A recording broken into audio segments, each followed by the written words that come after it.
we're here on the show floor at CES with Kodak, who have unveiled their very much anticipated IM5 smartphone. This is interestingly aimed at the over 55 market because the Kodak brand has quite a lot of equity with that audience. This is going to be released in the UK in March. It's going to be about €229. Specs wise, it's got a gig of RAM, it's got about an 8 gig hard drive, 13 megapixel rear facing camera and a 5 megapixel front facing.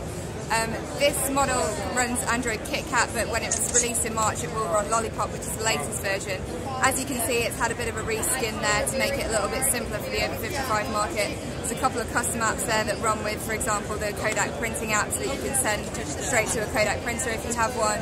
And as you can see, the icons are a fair bit larger for an older audience. So one of the more interesting features of this phone, particularly because it is aimed at an older audience, is the remote assist feature, which allows you with just an email address to access the phone. So for example, if you gave this phone to an older relative and you wanted to give them a hand with it, you can log into the phone remotely. You don't have to go around to their house or anything, you don't have to be there, which is obviously useful for people like me who live quite far from their relatives.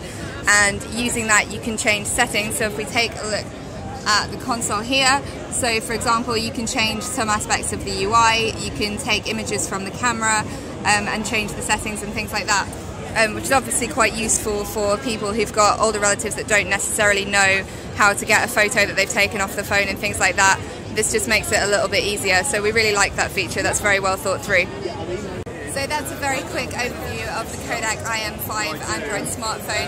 As we say, it will be released in the UK around March. At the moment it looks like it's going to be available to buy directly from Kodak for €129, or the equivalent in pounds, but they are also looking into potential collaborations with networks of distributors as well.